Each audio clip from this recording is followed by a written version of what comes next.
For decades, the image of the successful Black American on television was often framed by proximity to whiteness or the burden of poverty. We watched Nell Carter play the nanny, Arnold and Willis adopted by a white millionaire, and the Evans family struggle relentlessly in the projects. This was the dominant narrative, a cycle of dependency or struggle that rarely showed the pride of self-made accomplishment. But in 1975, a new character strode across the screen. He wasn't working for anyone, and he certainly didn't need saving. He was loud, he was aggressive, and he was undeniably successful, having started his own dry-cleaning empire with just a $3,200 insurance settlement. He was George Jefferson, and he was unapologetically black. This was more than just a sitcom, it was a societal earthquake, a moment of profound change in black television history born from the very streets and stages of America. The man who brought this defiant spirit to life, the face of Moving On Up, was the deeply shy, private, and utterly brilliant Sherman Hemsley. He gave millions permission to dream bigger than their circumstances. But what was the true cost of embodying that loud, larger-than-life character? And how did a life that gave the world so much laughter end in a silence so chilling, with his body tragically held in cold storage for? The booming voice and swagger of George Jefferson were the armor the actor wore, but the real man, Sherman Hemsley, was quiet, thoughtful, and intensely private. He was born in 1938 and raised in South Philadelphia, a hard-edged environment where life was less about moving on up and more about simply surviving. He was an only child, raised by the bedrock of his community, his mother, his aunt, and his grandmother. This triad of powerful women shaped his early life, but he wouldn't meet his own father until he was 14. South Philly in those days demanded toughness, and like many young men seeking belonging, Sherman found it in the streets. He ran with the infamous 20th Street Gang, a phase that gave him a raw understanding of human nature and the kind of swagger he would later master on screen, even if it wasn't his own. Yet, the cost of that life was visible every day, friends dying, others going to jail. This stark reality became a turning point. Sherman made a choice, a disciplined, life-altering decision. He dropped out of high school in the 10th grade and joined the Air Force. 4 years in the military instilled in him a focus that the streets could not. When he was honorably discharged, the dream of acting, a passion he had harbored since performing in church and school plays as a child, took root. But dreams required stability. He enrolled in the Philadelphia Academy of Dramatic Art School, using the structure of formal training to steer clear of the life he had left behind. To support his true passion, he took a mundane, practical job, working at the post office. It was a long, slow grind. He would punch the clock in the morning, delivering mail and sorting packages, only to spend his evenings immersed in theater. But Hemsley was determined to prove that the grit of South Philly could be refined on the stage. He started landing small roles in local plays in Philadelphia, constantly honing his craft. His ambition eventually outgrew Philadelphia. He requested a transfer to the New York Post Office, moving to the cultural heart of the country with the singular goal of landing bigger gigs. The grind intensified, post office shifts by day, and rehearsals and performances by night. In New York, he became a part of the Negro Ensemble Company, a collection of workshops that served as a crucible for some of the greatest black acting talent of that era. This was a vibrant, foundational space that launched the careers of stars like John Amos, Roxy Roker, who would play Helen Willis, and even Samuel L. Jackson. It was here, amongst his peers, that Sherman Hemsley found his stride and his defining role that would change black television history. In 1970, he landed a major role in the Broadway musical Pearlie. He played the character of Gidlow, an Uncle Tom figure who was subservient and painfully subservient. It was a complicated, almost subservient role, the very antithesis of the prideful man he was about to become. He mastered the part, and his commitment to the craft drew the eye of a television titan. One evening, legendary producer Norman Lear was in the audience. Lear, the man behind Sanford and Son and All in the Family, was mesmerized by Hemsley's stage presence. He saw something explosive behind the character's meek facade. After the show, Lear approached him with a simple, life-changing instruction: "Whenever you come to California, call my office. I have a job for you." That job, the role of George Jefferson, would wait 3 long years for Sherman Hemsley to finally make the move.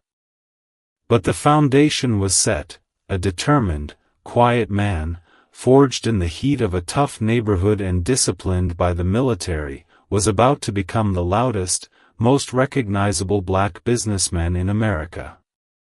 Norman Lear, the most powerful producer in television, had a vision: to create a black character as bombastic, bigoted, and fiercely proud as Archie Bunker was white. And for that explosive role, he knew only one man would suffice: Sherman Hemsley. Lear had held the part of George Jefferson open for Hemsley for 3 years, waiting patiently for the actor to finish his run on Broadway and heed the call to California. When Hemsley finally arrived, he went through the motions of an audition, though the job was his. Carroll O'Connor, who played Archie Bunker, watched him perform and declared with conviction that Hemsley was the best man for the part. The initial plan was to introduce George into the already massive hit All in the Family, where George and Louise "Wheezy" Jefferson, Isabel Sanford, and their son Lionel, Mike Evans, had been mentioned for years but never seen. The irony was profound. The real Sherman Hemsley was shy, quiet, and an intense introvert, the complete opposite of George Jefferson, the loud-mouthed, abrasive businessman.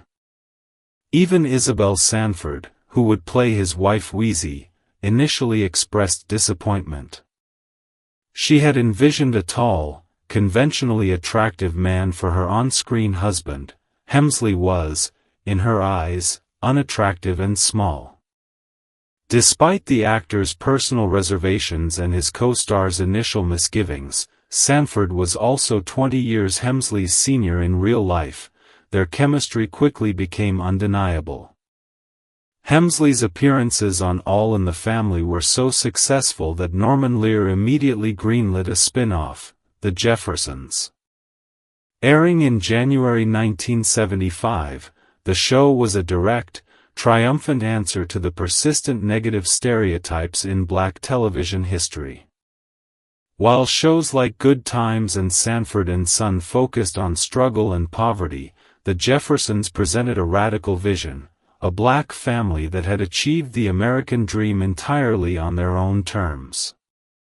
The premise was simple yet revolutionary. After George Jefferson received a $3,200 insurance settlement from a car accident, he quit his janitor job and invested the cash to purchase a dry-cleaning store. He successfully built an empire, allowing him and Wheezy to move out of Queens into a luxury high-rise apartment on the affluent Upper East Side of Manhattan.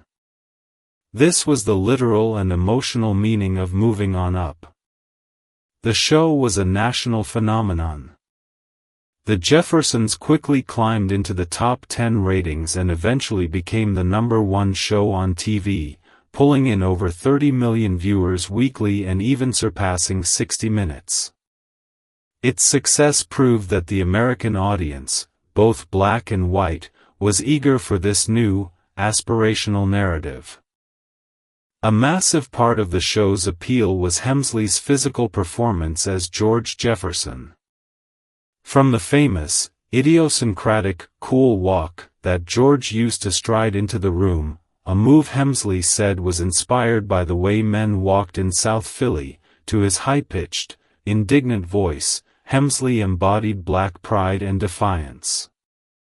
He was the icon of the upwardly mobile black middle class, creating a motivational image for millions who had been told their ambition had boundaries. Hemsley handled his newfound fame with characteristic shyness. Friend and actress Jackie Harry recalled witnessing people swarm and try to mob them while they walked, a level of popularity Hemsley himself didn't seem to fully grasp. Rumors about his health and personal life, from operating an alleged acid lab to being a drug user, were completely debunked by the actor and his friends, who insisted he was a health nut, often fasting for days and constantly drinking carrot juice. He was intensely focused on his craft and his own well-being, a quiet rebellion against the chaos of celebrity. This remarkable period established Sherman Hemsley as a pioneer.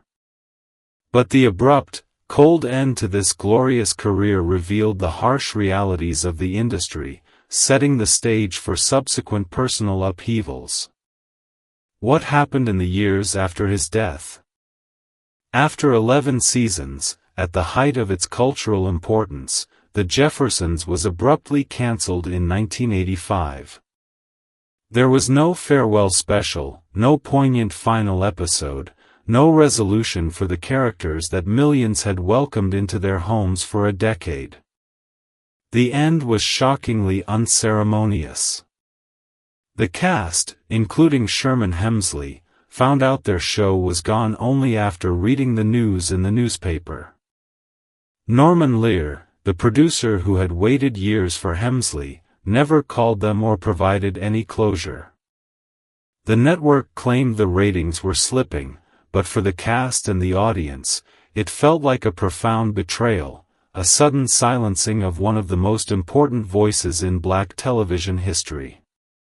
For Hemsley, the man who was naturally shy, this quiet, disrespectful exit was perhaps more jarring than any confrontation. Following the cancellation, Hemsley quickly found a new home in the sitcom Amen, playing the church deacon Ernest Fry for 5 seasons. He continued to receive offers and stay busy, lending his voice to the animated series Dinosaurs and making numerous guest appearances on popular shows like The Fresh Prince of Bel-Air and Martin. But his true creative escape was music. Many didn't know that the George Jefferson swagger hit a genuine jazz keyboardist. He even released a single, Ain't That a Kick in the Head? His quiet focus on health, a lifestyle of organic juicing and disciplined fasting, stood in stark contrast to the wild rumors that occasionally followed him. He was, by all accounts, a health nut who preached diet and exercise, a profound irony that would soon be eclipsed by his final diagnosis.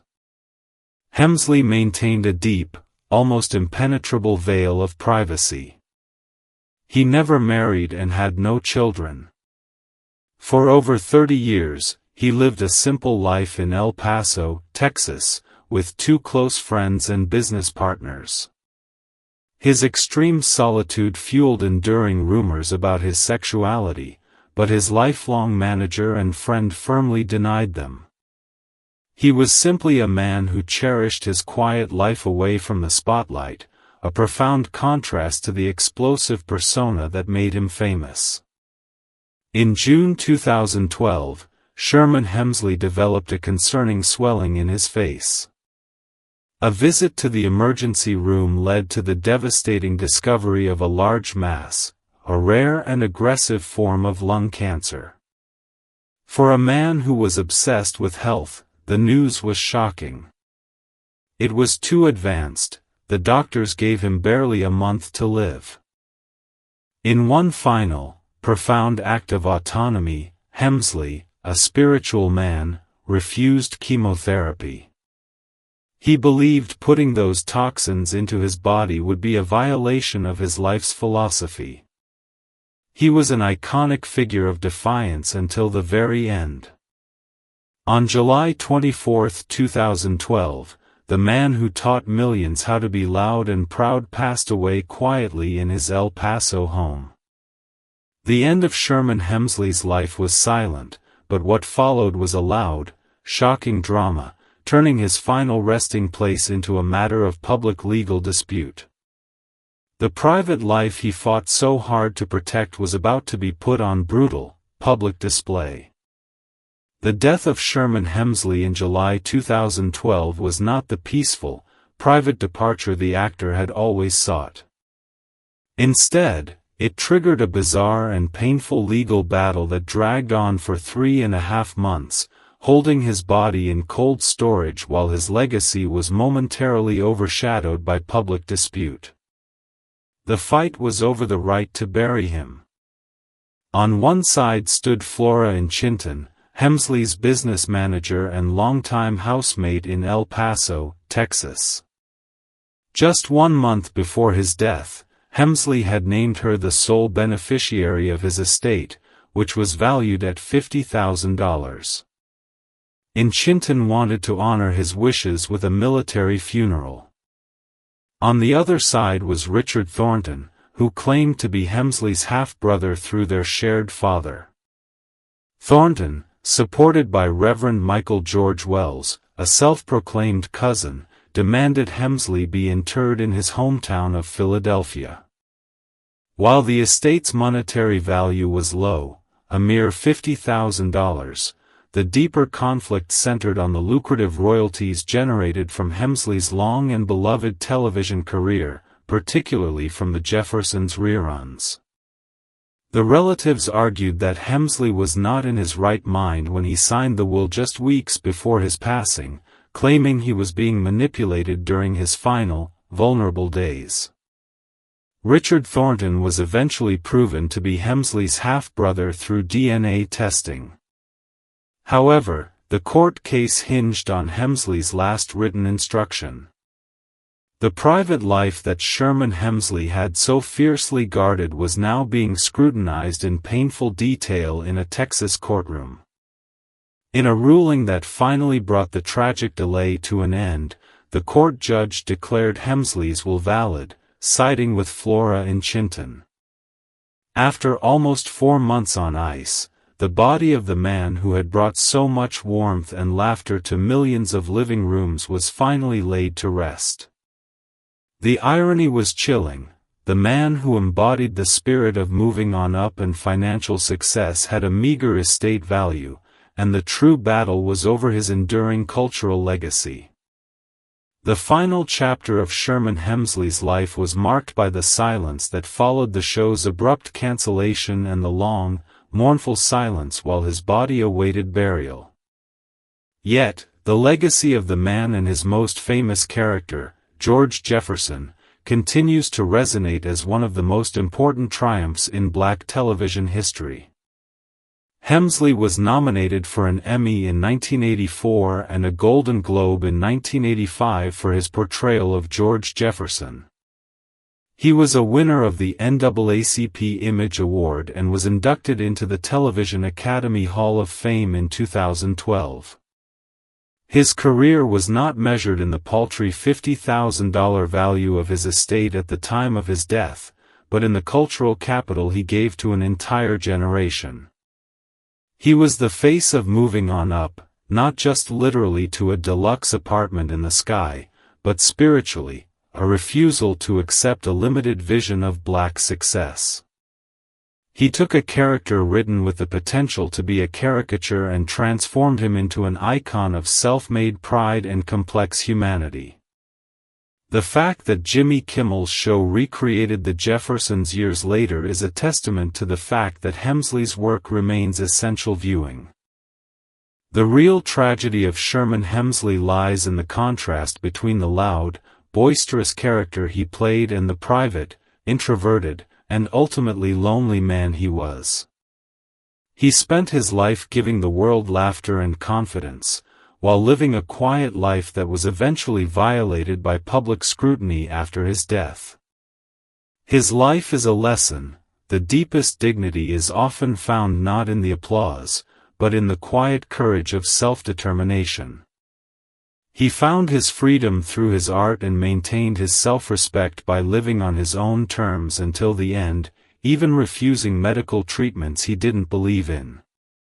To anyone who's ever been the quiet one in a loud world, to anyone who had to fight for what they earned, and to anyone who's ever made the choice to start moving on up, we see you. We have explored the extraordinary life and complex legacy of Sherman Hemsley and the enduring power of the Jeffersons. What do you think was the biggest contribution of George Jefferson to American culture, his humor or the message of Black economic empowerment? Leave your comment below. And if you want to remember the trailblazers who changed Black television history, hit that subscribe button.